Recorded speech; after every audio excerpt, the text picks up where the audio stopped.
जय श्री कृष्ण दोस्तों। कार्तिक मास में शुक्ल पक्ष में आने वाली एकादशी को देव उठनी एकादशी या उत्थान एकादशी के नाम से जाना जाता है।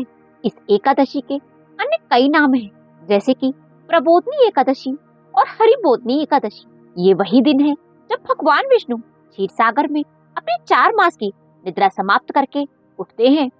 इसलिए इस एकादशी को देव उठनी एकादशी भी कहा जाता है। 4 मास तक श्री हरि क्षीर सागर में शयन करते हैं।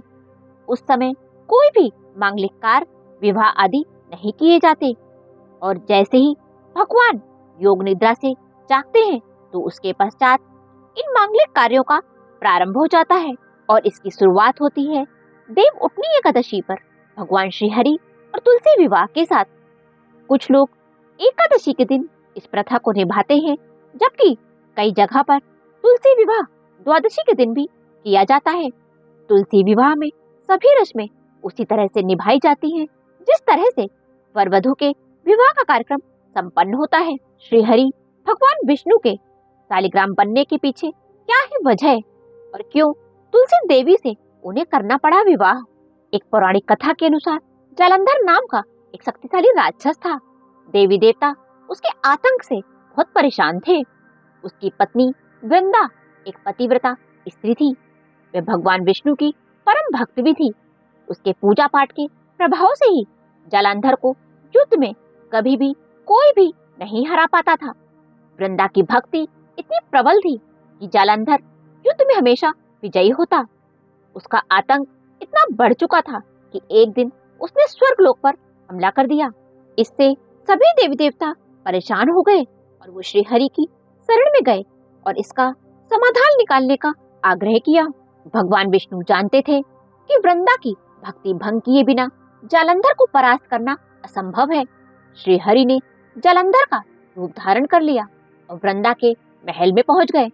वृंदा ने जैसे ही अपने पति को देखा तो फौरन पूजा से उठ गई और अपने पति के चरणों को छू लिया। इधर वृंदा का संकल्प टूट गया और वहां युद्ध में देवताओं ने जालंधर को मार गिराया और उसका कटा सिर महल में भेज दिया।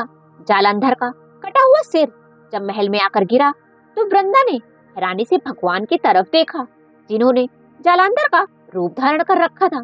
जब वृंदा को भगवान विष्णु के इस छल का आभास हुआ तो वो क्रोधित हो उठी और श्री हरि को ये श्राप दिया कि वो पत्थर के हो जाएं, जिसके कारण भगवान पत्थर के हो गए।